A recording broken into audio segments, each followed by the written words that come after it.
so good to see you again. How are you? Hey, Sean, great to see you. How have you been? How's quarantine treating you? It's been a little difficult, but also it's created a lot of, creativity for me. So trying to get some videos and things together. What have you been up to? Yeah, same. More videos, more classes. This is a chaotic situation, but that also it gives us reason for creativity to change things up. Absolutely. The one thing I will say is that I am a subscriber of your channel, and I've noticed an influx of videos from you recently. So that's really nice. Anybody who's not subscribed, I hope that they actually do, because it's pretty good information. So. Oh, thanks, Sean. I appreciate it. Well, I guess I have more free time than usual. And with all the LSAT-Flex changes, there's more reason to create more information for everyone out there navigating this new time. Definitely. I know that our law school for Texas Tech, or myself personally, I'm going to be trying to upload more videos to sort of explain the process for admissions and all of those great things. So kind of have to stay tuned for those and see how those come out. Awesome. Well, I think it's great that you're doing that and helping to support applicants in this time when you can't do the normal in-person recruiting events. Absolutely. Do we have a few that are logged in now? Yeah. It looks like we got quite a few people in here already. So you might as well jump in. All right. Well, thank you guys for tuning in. I'm Sean Adams. I work at Texas Tech University School of Law. I'm the Assistant Director for Recruitment, and I'm the person that goes out and recruits all of you fantastic future lawyers. And I am so thankful that Steve Schwartz has agreed to host this event tonight. Steve, can you tell them about who you are? Yeah, sure. Thanks so much for having me, Sean. It's great to connect with you again. So for folks who don't know me, my name is Steve Schwartz. I run the LSAT blog. I also host the LSAT Unplugged YouTube channel and podcast. I've been teaching the LSAT since 2005, and I've seen a couple of changes over the years, but nothing nearly as big as what we're seeing now with the new online LSAT-Flex. I never thought I would see it in my lifetime potentially, but here we are. So lots of changes to navigate and figure out, but I'm glad to connect with everyone and discuss them all with you, Sean. Absolutely. Let's just jump right into that, because I know there's a lot to cover. Can you talk about the difference between the paper LSAT, which was the original LSAT, and the digital, which has just sort of recently happened? Yeah, sure. So last year, for reasons unrelated to coronavirus, of course, LSAC finally moved the LSAT from paper to a digital format, and they kind of jumped over the computer altogether and went straight to a tablet format for the digital LSAT. But that was still in person. The content was identical. The only thing that changed is that they removed the writing sample from being in person and handwritten to being separate and online and typed from home, which I imagine was nice for you, Sean, so that you could actually read what everybody wrote. It was kind of nice being able to review files now that were legible, and they included spell check, which was fantastic. So Yeah. it fixed everything. We still have a lot of comma issues, but yes, that was a really nice perk. Can you talk a little bit about the written part of the LSAT, and we'll go back to the other LSAT part, but I know that has been sort of an unusual component. Yeah. So the writing sample is interesting because writing is so important for law school and so important for being an attorney, but the writing sample is unscored, I think mainly for logistical reasons, because it would be a lot of work to score that. And there's some questions about how one would do that. And so the writing sample is unscored as it's always been. But now that it's typed, I would imagine that folks like you might take it a little bit more seriously because you can read it, you're more likely to look at it. And their brains aren't fried after doing 5 LSAT scored sections. They're doing it later from home, so they can do it when they're fresh. And when they adapted the writing portion that's now digital or from home, they kind of had to use some new software and some new, I believe you have to have a camera to record you, so they're making sure that you're the one that's doing it. Can you talk a little bit about that? Yeah, sure. So it's actually quite similar to what they're doing for the LSAT-Flex, which is it's online, it's from home, it's from your own computer. And for security, they are watching you with a webcam and a mic. For security, they're recording it for later potential review in the case of a security issue. But it's funny, nobody ever asked me, what about cheating on the writing sample? Because it's unscored, the stakes are not perceived as being quite as high. With that Flex, which we'll get into, of course, it's the same security, but people take it more seriously. And so I get the questions about cheating on that. But writing sample, I wouldn't stress too much about it overall, but I would give it a little bit more effort and more attention than previous, given that it's being looked at more. Yes, it does give you that period of time to kind of show us your thinking and your logical reasoning, and how you would formulate sort of your thoughts on something. I guess the cheating aspect would come in if, you had somebody who's not a strong writer who said, hey, get my friend in here. They can type this up really quickly and it'll look great on my behalf. But what I loved about it is, you're right, they started that, I believe, last year or sometime around last year. And so that gave them the up on creating the LSAT-Flex, correct? Exactly. Where it was there. So. Yeah, I love that they actually, with the digital transition on the tablet, they got the software figured out, they got the format figured out, the writing sample, they got the security figured out, they figured out how to navigate the tech, how to navigate the security, how to partner with companies that could handle that. And so that kind of paved the way, unbeknownst to them at the time, to do the Flex. So they were already halfway there, at least. That's fantastic. So can you tell us about the Flex test? Yeah, sure. So the Flex, I never thought I'd see it again. It's remarkable how quickly LSAC has moved. So really kudos to them for bringing it up to speed. The Flex is the new online LSAT as a result of the fact that they cannot administer the LSAT in person due to social distancing and stay-at-home orders and such. It's online from home. The biggest change is that it's only 3 sections, not 5. So huge change in terms of the amount of time. You're done in 2 hours. How does that work? What 3 sections are there? Is it similar to the former test, or what do they do that's different? It's pretty similar. So you still have your logic games, your logical reasoning, and reading comprehension. There are no new question types, no new content. It's just the amount has changed. So it's only 1 section of games, 1 reasoning, 1 reading comp, whereas previously it was 2 sections of logical reasoning, as well as an unscored experimental section of any of the 3 types. Okay, so they no longer have the experimental section. Didn't they use that to create new LSATs for the future? They do. And so that's a problem in a way that they can't do that anymore. People ask me what's going to happen for the future. And I'd say, well, I don't see any reason to go back to in-person if they figured out the online, but that remains an open question. How would they test out the future questions if they can't administer them to the general population of test takers? And they've sold previous LSATs as like practice exams, correct? So it's not like you go back to the old ones and just kind of dig out some from the past. Is that kind of accurate? Yeah, so over the years, since 1991 up to nearly the present day, they were administering 4 LSATs a year. 3 of them were released and sold and available for future test takers to use for studying. They would keep 1 in the bank in reserve for cases where they would administer it overseas, for example, or for Sabbath observers, or in the case of inclement weather. And if COVID-19 had only existed for 1 month, they could have used one of those for that administration. Right. If they could have done it in person. For some reason, if they needed a unique situation like that, they could use the old form. But long term, that's a problem. They've only got so many in the bank. They've got to keep administering new exams, and they've got to keep creating new exams because they don't want people to run into the same questions multiple times. Okay. So do you think that they're just going to stick with Flex from now on, or are they going to offer maybe 3 different options, or can you take the paper anymore now that they have digital? Like, what sort of is the future for the LSAT? I'd be lying if I said I knew. I'd be playing the stock market. Yeah. But I would say that, again, if they could do it indefinitely in online, I think they would, just because of all the logistical things that resolves, like booking testing centers, hiring proctors, having enough test centers available. Sometimes test centers are booked up and folks have to travel long distances or just pull their hair out trying to book a time. And this removes all of that. It's the ultimate flexibility, no pun intended. Like, that really actually works out a lot of issues, but the experimental section still remains an open question how they would handle that. LSAC says they would like to do it in person in the future. Going forward, if they could, they've even talked about administering it in smaller groups with social distancing in order. They keep talking about that, but I've noticed them soften their language over time about doing it in person going forward. So we'll see what happens. Of course, May and June are LSAT-Flex. July is an open question, but I'd say it's pretty likely to be Flex. They'll have to figure out some things, but I do think that long-term Flex will remain. That's just my personal guess, though. Okay. I mean, that it sounds kind of fantastic for the students who aren't able to travel to all the different testing centers. Are they able to kind of take it at different times, or is there a set time where you have to go and be there, and this is like when you're taking the test? So they actually have a lot of flexibility. Again, it's kind of cool. With doing it online, they made it so that you can book anytime throughout the day from 9 a.m. Eastern until 7 p.m. Eastern. So that's a pretty wide range. If you're a morning person, you've got that.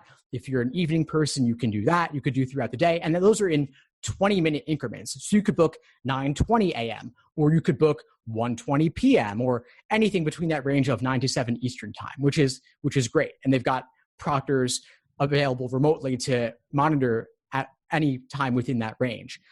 As for the question of paper, that's only available outside North America, and it still is actually available outside North America.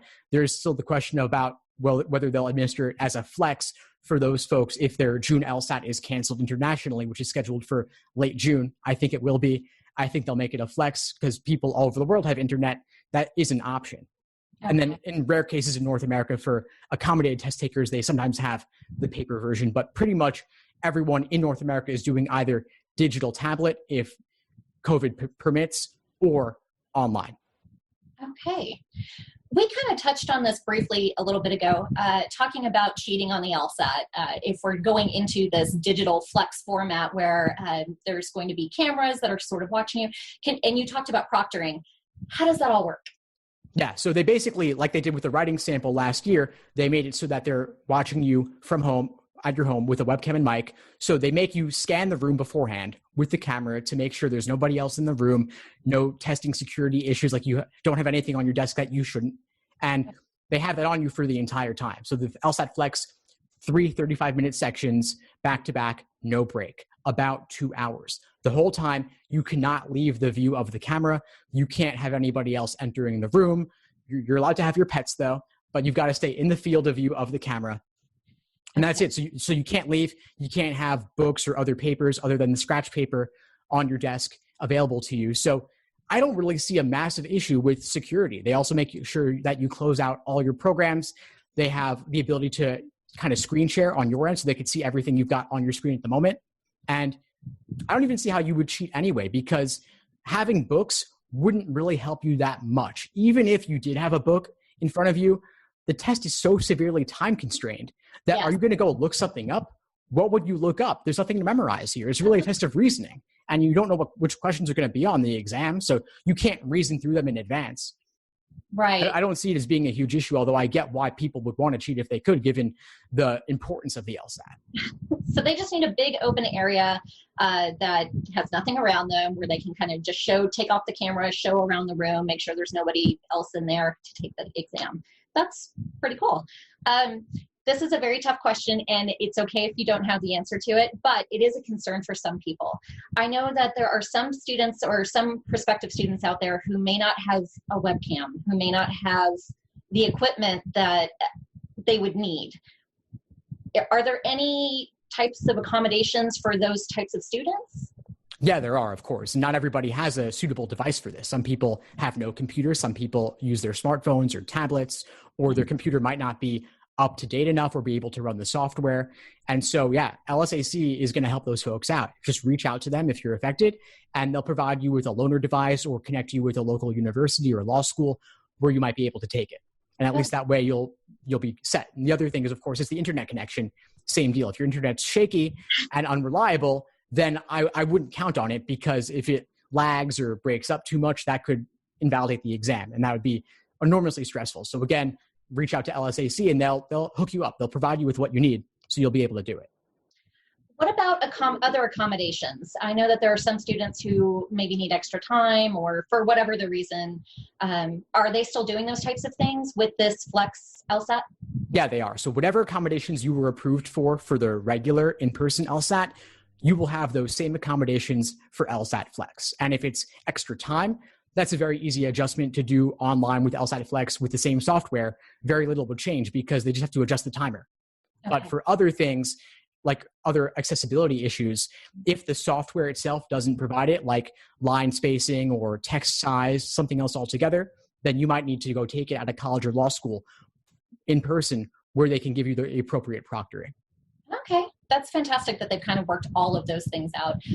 You did say that now the Flex is a condensed version. So is the timing the same? I mean, is it just a shorter exam? And how is that scored differently? That's the big question. Yeah. So it's condensed in that you're doing fewer questions, fewer sections, but it's still the same types of sections. So you would have about 25 questions on logical reasoning for about 35 minutes. That doesn't change. You're just doing fewer questions overall. And the reason is actually Simple. It's bathroom breaks. If you were to leave the room for a bathroom break, that might be a test security issue. It complicates things a little bit. They wanted to remove that. Also, ProctorU isn't set up. ProctorU, by the way, is the company that's providing security. They're not set up for longer exams. They need the exam to be shorter. And they've had to shorten other exams too, like the advanced placement exams for high school kids. They had to shorten those too, just to make it work for ProctorU. But anyway, it's the questions are all weighted equally, which means that all sections are approximately equal. And that's different.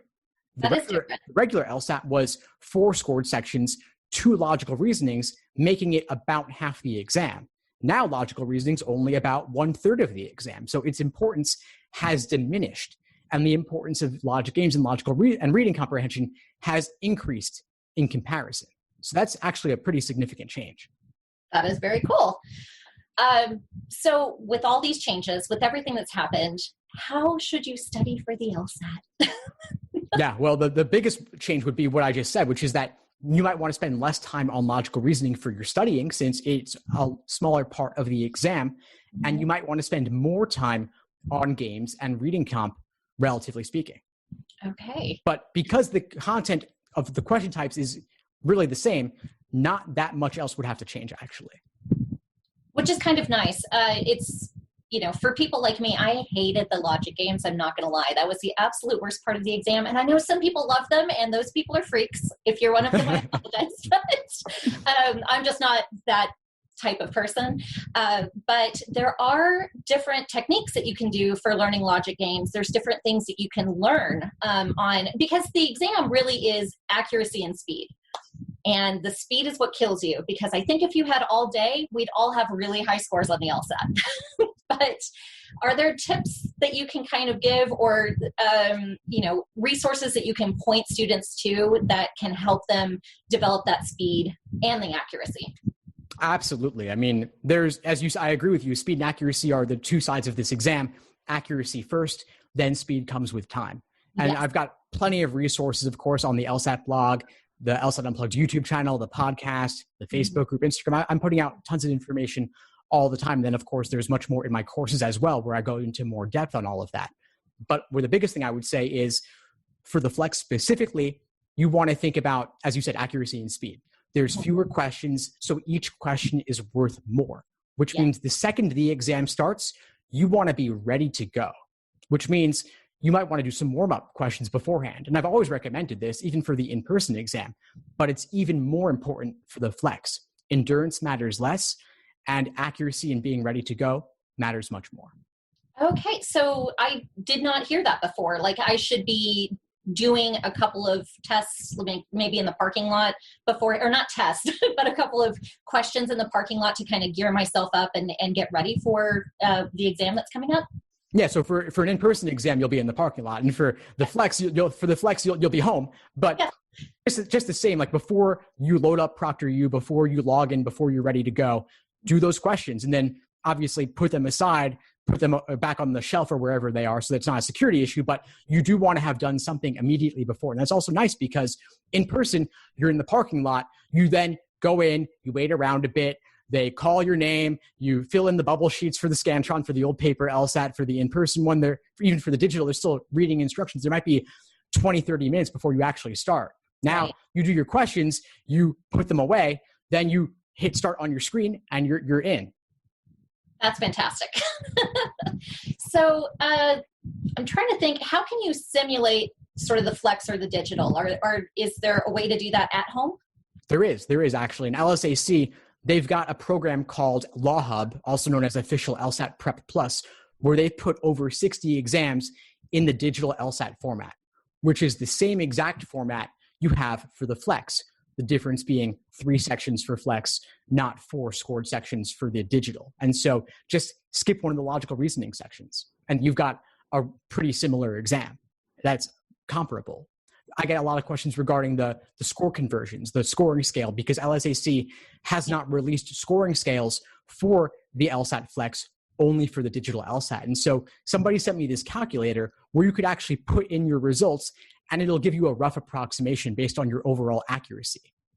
Oh, that's great. So Is that something you can find online? Yeah, I'll put that link in the chat just so that everybody can have access to it, because it's pretty useful. I get this question so much, and I wish LSAC would give guidance on it, but I think that just for their end, for their statistics and everything, they didn't want to release that because maybe it's too complicated, and they're very big on precision. And if they can't be precise enough, they'd rather just give no answer. But I know everybody has this question, and so just to give you a rough estimation, I think could be useful to get a sense of where do you stand. So I've put that in the chat, and folks can use that to get a rough idea.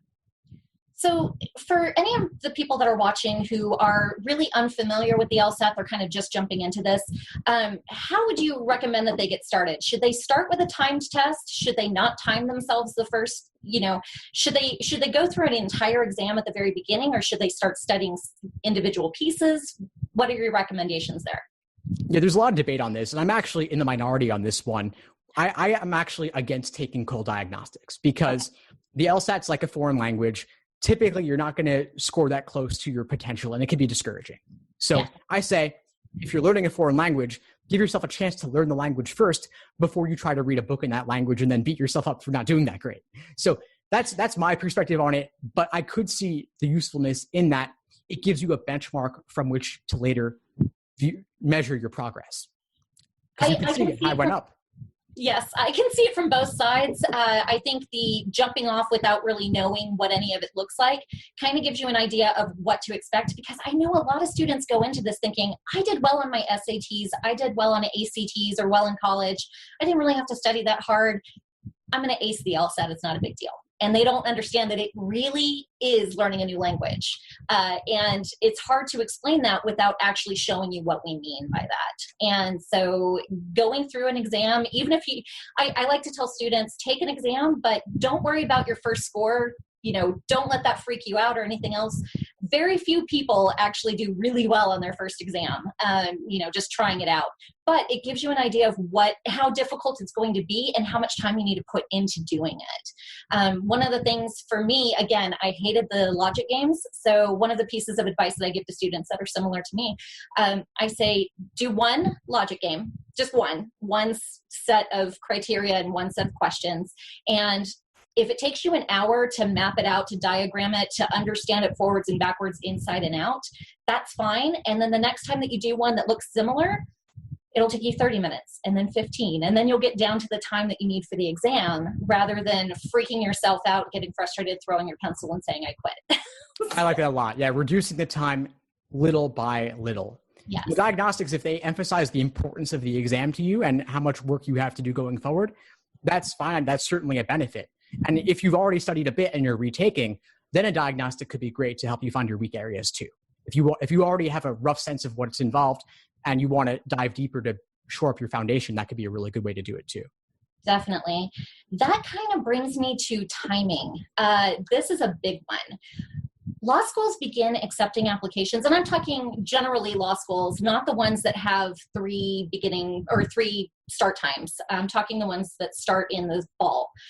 We begin accepting applications in September, the year before the year that you want to go. So we've been accepting applications for this coming fall since last September. So it's important to understand the timelines for when you should take the LSAT. It's important to understand whether or not you are going to take the LSAT more than once, or if you're one and done, because I think that affects your timeline for studying. Am I wrong? No, it matters a lot. Absolutely. Yeah. I believe that if you are looking to apply this September and you have not taken any LSAT before, you really should be into it now. This is May, classes are done. Even if you're working, hopefully it's kind of slowed down, especially with what's going on in the world. You should have a little bit more time at home. This is a great time to kind of buckle down. But how long would you suggest spending, say, per day on studying for the LSAT? I would say if you've got all the time in the world, if your schedule is wide open, then 5 to 6 hours in a day could be fine. I wouldn't do more than that because you run the risk of burnout. Yes. I had somebody ask me, should I do 8 hours a day for 60 days straight? And I said, absolutely not. Recipe for burnout. Yeah. Slow and steady here. This is a grueling exam. It's difficult. It takes time. It takes a lot out of you. So maybe 2 to 3 hours in the morning, 2 to 3 hours in the afternoon, and you're done. And you've got plenty of time for self-care and any other obligations you have. And if you're busy, then if you have work or if you have school, even under stay-at-home orders and such, or if you have to go out and about, that's fine too. Then just do one study chunk of 2 to 3 hours and save the rest of the time for whatever else you have to do. And it's important in education. I was a former teacher, so having those breaks in between what you've just learned to really let your brain kind of soak it in and to be able to retain that information. Doing large chunks at a time, you lose a lot of what you're trying to retain. Is that something that you kind of preach? Yeah, I would agree. Taking breaks is important. Even within the 2 to 3 hours, you could take breaks and have them scheduled. There's a great technique called the Pomodoro technique. Yes. And there's an app called the Focus app that actually executes this on your phone, and it's free. Look it up, the Focus app. And basically has these periods of 25 minutes of work, 5 minutes of break, where you could check email, social media, get up, walk around, then get back into it. So you always know you have a break coming up, but you can't take it yet. So you're still at the books. That is a perfect method. It really is refreshing to have those little breaks, and you don't feel like you're working quite as hard, which is weird, but you actually are retaining more doing that. That's a fantastic way to go about that. How would you set up a study plan for, say, the Flex right now? Absolutely. And so this is really what I had in mind with regard to the topic for tonight a little bit, which was that a lot of folks don't know if they're going to be doing Flex or the digital tablet or overseas. They might be doing in person on paper. And the content of the exam has not changed. We've seen lots of changes over the years that have involved content changes, like dual comparative reading comp passages in 2007. We had rule substitution questions added in exam 57, which was in 2009. And so we've seen little changes here and there, little tweaks, but the content has largely remained the same. It still remains the same. So if you're doing Flex in May, about a week from now, or you're doing the June Flex or July, you don't even know what it's going to be, the content will remain the same. So we have these stages. You talked about accuracy and speed, Sean, and that's absolutely right. It's accuracy followed by speed. So untimed work followed by timed work. Okay. So that's how I would simply break it up. In more depth, though, there's what I call the LASER approach to studying. And LASER is an acronym standing for Learning, Accuracy, Sections, Exams, and Review. So learning is theory, accuracy is individual questions by type, S is timed sections, E is full-length exams, R is review. All that changes. Yeah, LASER. As an educator, yeah, maybe you could appreciate that. So LASER is the acronym for that. E is for exams. That's the part that I would tweak, because Flex is 3 sections, in person, digital or paper is 5 sections. So for Flex, if you know you're doing Flex in a week from now or in June, do 3 section exams. If it's an open question, do some 3 sections, others 5 sections to simulate. And the nice thing is the in-person is 3 sections followed by a break, then 2 more. So your results from the first 3 sections are your Flex score. You continue on after the break. That's your in-person score with 5 sections. That's all that has to change, really, other than simulating the test itself, like doing the format of computer versus tablet or paper. That's great.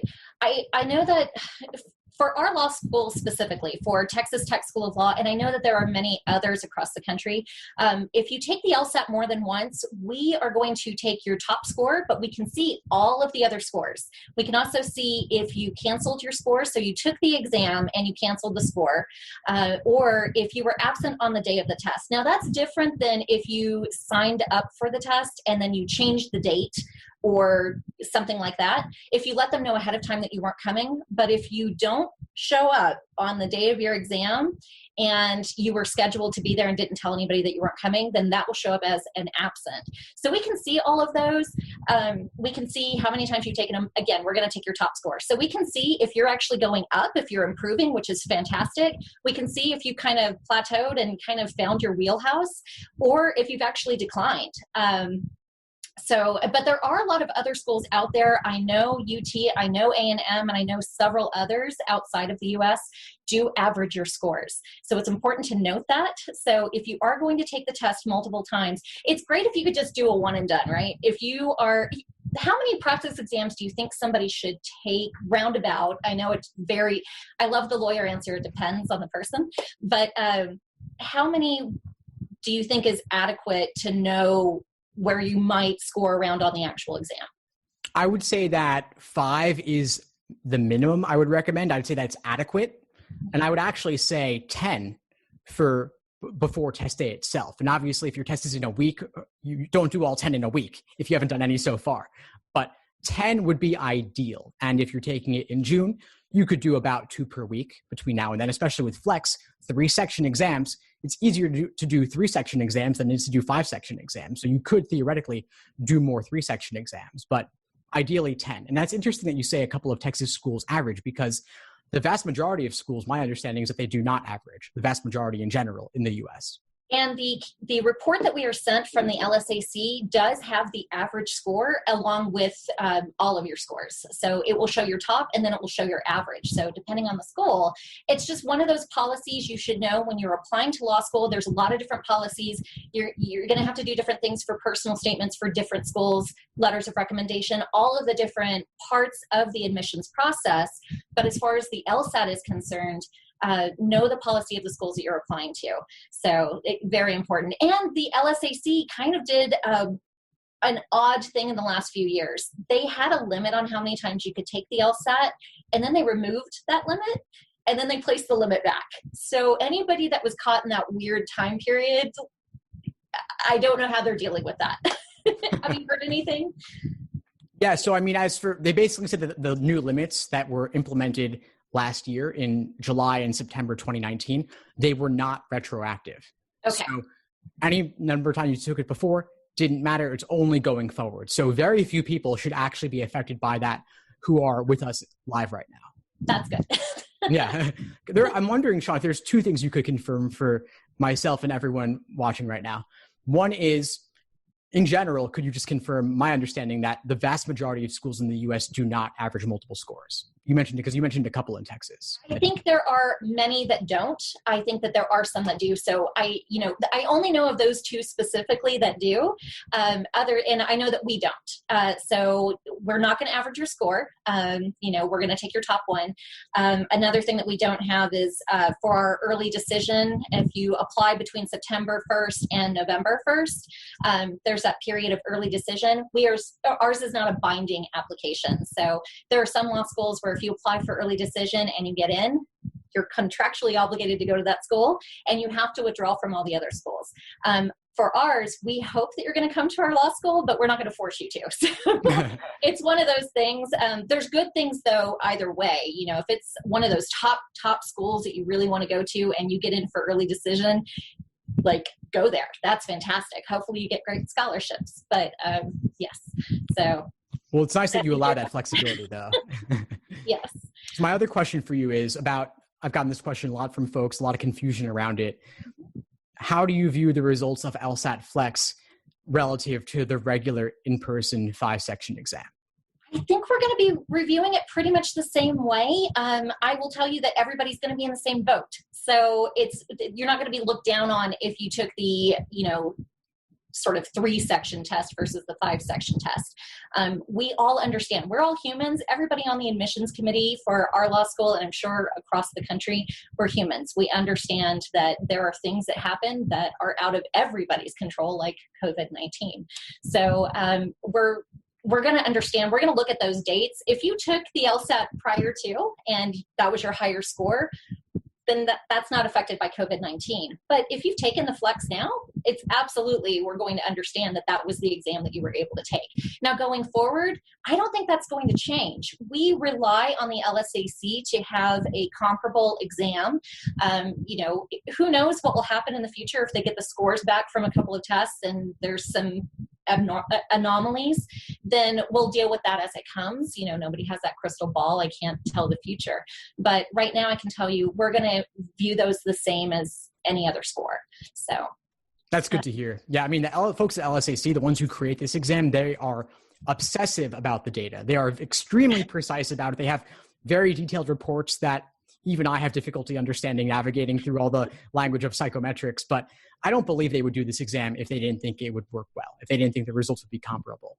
No, I don't think that they would either. So this is great for the students. I mean, I think that it's an advantage to be able to take it now. If you're prepared, don't take the exam if you're not prepared. If you haven't studied enough, if you're scoring in the 120s and 130s, I don't recommend you taking the exam because there's not a law school out there that I know of that is going to accept somebody with those scores. And that's a good thing.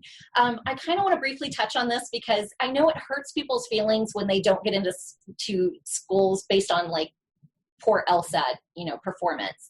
The one thing that I like to drive home is every single point on the LSAT really matters because it's a 61 point spread, right? It's between a 120 and a 180. So every bit of that really, really counts. So if you're 5 points above, you could be looking at amazing scholarships. If you're above the medians of the schools that you're applying to, if you're 5 points below, that may be difficult to get in, or you may get waitlisted, like depending on, the applicant pool that year. If you're 10 points below, it is very difficult to overcome that. So those medians are there for a reason. But this is why I'm telling you that it's important to get those LSAT scores. You deal with data all the time. So you understand that, we understand from those scores who's going to do well and who is not. And you don't want to go to law school and incur so much debt, especially if you have a low LSAT score and you get into a law school, chances are you're not getting a good scholarship, if any scholarship money. We don't want you to go through the program, spend a lot of money, not come out with a degree, we want you to succeed. So that's why people like Steve, who's amazing, and there's other programs out there, do whatever it takes to get those great law school or LSAT scores, but work hard at doing that so that you can prove that you're ready for the rigor that is law school. Is that what you would say? Yeah, and I'm really glad you raised that point, Sean, because I actually get a lot of criticism for saying that exact thing, the idea that your LSAT score actually, it's there for a reason. It actually is somewhat predictive of first-year law school grades, bar passage rates and such, less so to how you'll be as an attorney. And of course, there are exceptions. There are people with low scores who pass the bar on the first try. There are people with low scores who do very well in law school. But on average, it's a great determinant overall. And a higher LSAT score, aside from a predictive value, it can unlock scholarship money. It can unlock getting into better schools. I'm sure that to some extent, your hands are tied in terms of giving out money, unless they've got the score above the medians, or at the medians at least. Those medians for scholarships, the medians are incredibly important. So you need to have the good grades, you need to have the good LSAT score. The thing with the GPA is typically by the time that you are beginning this process and applying to law school, you're towards the end of your college career. So hopefully you've kept your grades up the entire time. By the time that you graduate, your GPA is set. You can't change your undergraduate GPA.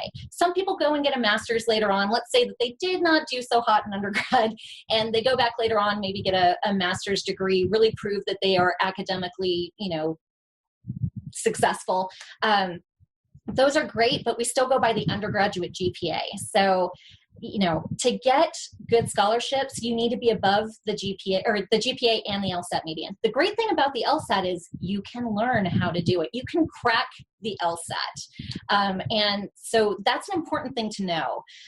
If you're not hitting those scores, if you're still below, even if you have to postpone for a year and really just put some time and effort into studying, that could mean thousands and thousands of dollars in scholarship. So if I can go to law school, you can go to law school. Let me tell you that. I am not a genius on any level, but I did get into law school. I successfully completed law school. I am barred in the in Washington, D.C. So, you can definitely do it, but it's going to take a lot of work. So I kind of went on a rant there. No, I couldn't agree more. I'm just dumbstruck by the fact that I couldn't have said that better myself. I love what you said there. I couldn't agree more. Now, one of the questions that we've been getting quite a bit regarding grades is there has been a change to a lot of the grading systems due to COVID-19. For this spring, a lot of the universities throughout the entire United States, including Texas Tech, moved to either a different type of grading system. So Texas Tech specifically went to credit, no credit, or you could keep your grade. So they're allowing you to see what your grades are. And if you like it, you can keep the grade, the letter grade. And if you passed, but you didn't like your grade, you can get credit. If you did not pass, then that's going to be a no credit. A no credit. So the LSAC has on their website, you can Google, let's see, what did I Google over here? Something about the LSAC transcript notation and then COVID-19. Like if you put all those words in, you're going to come up with the LSAC webpage for this. They discuss how those notations will be placed onto your transcript. And they're also going to include a letter with all of the applications that come through that were affected by the COVID-19 if they have those grading differences. We're going to receive a letter in your file that says this student was affected by COVID-19. This has a few different things. If it's a no credit class, that will count as an F. So that will hit your GPA. If it's counted as a credit, it will not affect your GPA. So it won't go higher, it won't go lower. So anybody who's trying to raise their GPA, if it's a pass-fail or a credit, no credit class, those will not affect the GPA. It will just show that you passed the class. So people are asking us, how are you going to look at those classes? You know, how does that affect us? Because believe it or not, I look at every single class on your transcript and I see how you did. So of course, again, we're humans. So we're going to be looking at those holistically and we're going to say, hey, they passed their classes. If you passed, that's great. If you have a letter grade, that's great. Hopefully it made you go up a little bit. But if your GPA stayed the same, we understand this was kind of a weird transition period. If you did get an F though, that is it's gonna show as a fail. So just letting you know how that kind of affects you. It's a big question. I'm glad you walked everyone through that. One question I have for you as a follow-up, and you may or may not have the answer to this because it's too early, but the summer. What about summer classes that are starting within the next month? I believe most of the schools are probably going to stick with the same thing. Again, this is going to vary by school. So you may have a university that's sticking with their letter grades no matter what. But I think even in the summer classes, I think they're still going to be doing pass, fail, credit, no credit, something like that. So it's just something to keep in mind. You know, if anybody was hoping, if they were on the cusp of having like a good GPA, but could have gone the bad GPA route, you know, having a pass-fail class or a credit, no credit class may not affect your GPA at all, or it could go down again if you don't pass the class. So just kind of keeping those things in mind. But I think they're going to continue those over the summer as well. Some people might even be continuing it into the fall. Just depends on whether the classes are going to be in person or not. You know. Of course, that is a big open question. It's so tough right now. It's difficult to know what's going to happen, but you know, we're all doing our best. Of course. And if you don't mind, I'm sure you get this question every single day. Where's Texas Tech at on classes for the fall? So right now, they're planning on having in-person classes. That is what our president of our university, President Skobanek, has gone on and said, that we are planning on having in-person classes. Of course, nobody knows that is 100% going to happen. If there's a new spike, if there's an increase in COVID-19, you know, they may do hybrid classes. We just don't know what it's going to look like. We'll have to take a look at our classrooms and what we can accommodate as far as spacing. We'll have to, you know, there's people talking about taking temperatures, going in and out of the building. Nobody knows what this is going to look like at all. But for right now, the plan is to be back in the school. You know, so we'll keep people updated. It will be on our website, I promise you. But yeah, we don't know. Of course. Fingers crossed that it could work. Fingers crossed. Yes. I would love to see the students back in the school, you know, but safety is everybody's main concern. So if nothing else, we will still continue those face-to-face classes, but, you know, on Zoom or Blackboard or what the other, you know, online options are. It's nice to be able to see each other. By the way, if any of you are still in classes, taking summer classes, and you're doing these types of things, mute yourself. It's very important. There's nothing like having 20 people on a Zoom meeting and somebody's just, yeah. It only takes one. This is not on the topic of LSAT at all, and I'm very sorry, but I just want to take this opportunity to remind people, any of you who are communicating with admissions professionals, anybody at all that you communicate with, be sure that you're being professional about it. Be sure that you're sending, you know, greetings, saying your name, ending with, sincerely or best regards or whatever it is that you want to put there. But be polite to everybody because, we're all having a tough time right now. And it's just very important. Oh, waitlist. Can I talk about waitlist for a moment? Absolutely. Go right ahead. One of the things you can do with the LSAT, if you are on a wait list, is if you are able to take the LSAT again and your score goes up, always let the schools that you've applied to know that. If your score has gone up and you have a great GPA, we want to know that. Also, be sure to do the letters of continued interest.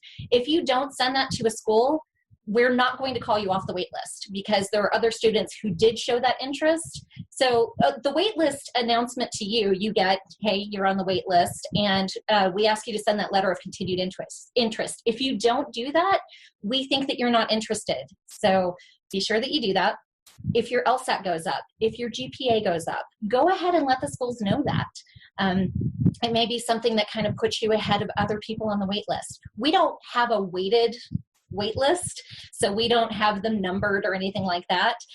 We pull for different things that we're looking for. Sometimes we're looking for a higher LSAT, sometimes it's a higher GPA, sometimes we're just looking to fill in, more diversity within the school, different things like that. So you want to be sure you're putting your best foot forward and being polite, and don't call every 2 to 3 days because we won't have an answer for you. Right.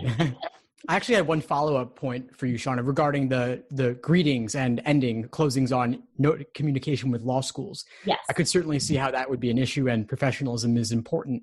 I'm wondering if you're doing any video calls with applicants, and if so, any best practices to follow there, like not being in pajamas, being in a good environment. Anything you could speak to there? Absolutely. We do have Zoom meetings that are available for anybody who wants to talk to us. We can give tips on the admissions process. We can answer any of your questions.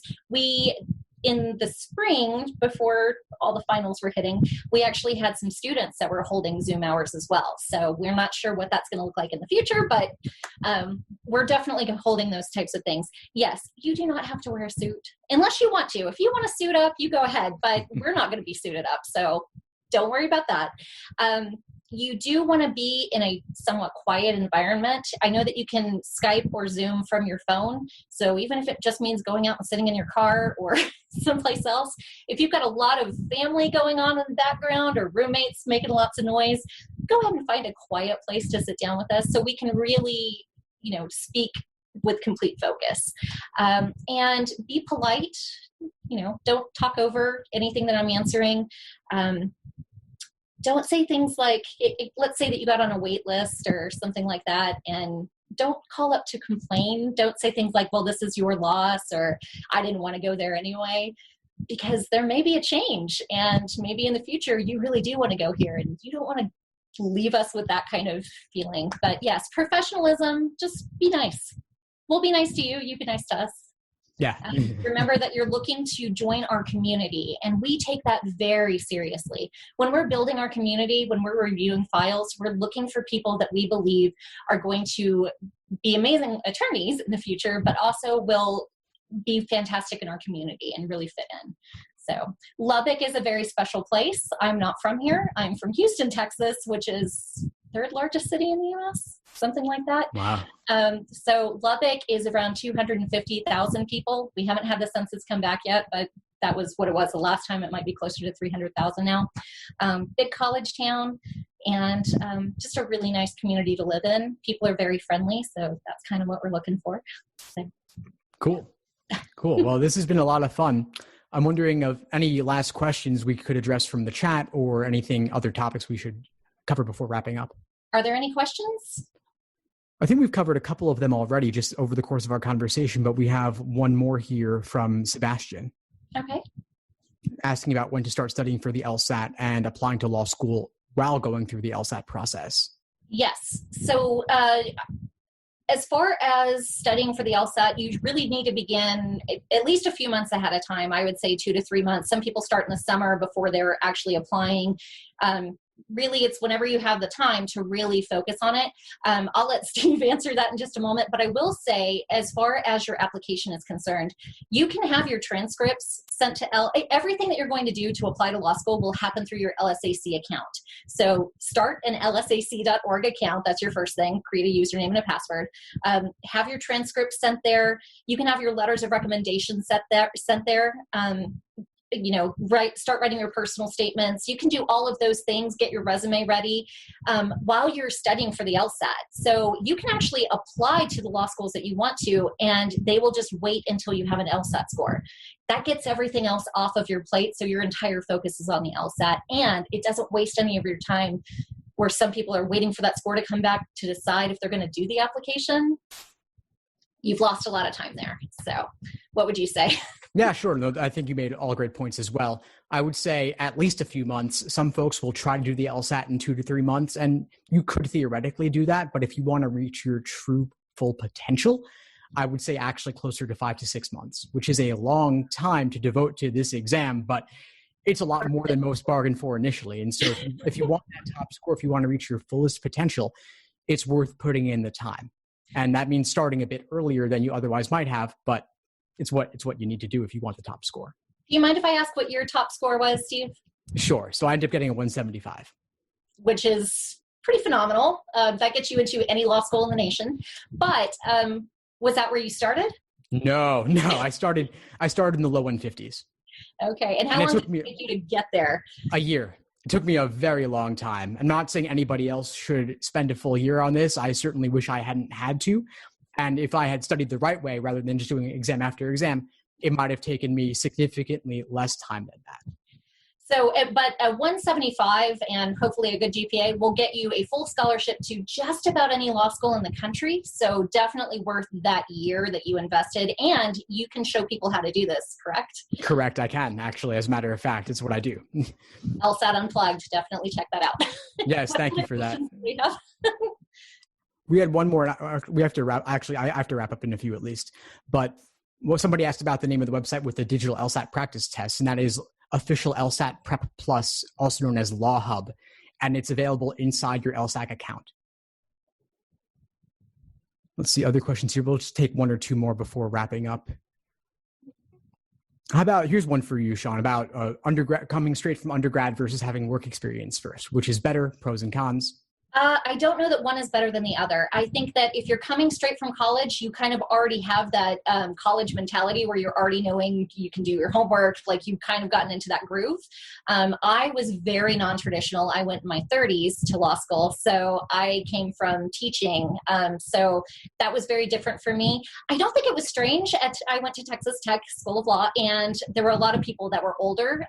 Most people are younger coming straight out of college, but there were definitely some non-traditional students. So I didn't feel like I was kind of, weird or anything, but I did have to find my groove again for finding, ways to study and all of that I had kind of lost along the way over the years of working. So it just kind of depends on you. I think the right time to go to law school is when you have the financial, the time to do it, everything has to fall into place, and you have to be 100% focused. You're not going to be working during law school, so you have to have that structure in place to support yourself while you're going. I took out loans. Had I gotten a 175, I would have gotten to go to law school for free. So, just kind of depends on where you are. Yeah, one idea that comes to mind actually is that the LSAT prep process can be a way for you to get back into the study groove if you've been out of it for a while. So hitting the books, and obviously outlining in law school is different from taking practice tests, but still it's carving out the time, especially given other obligations like family or like work, to see, can you really buckle down and devote the time to this that is necessary? It's taxing. Yes.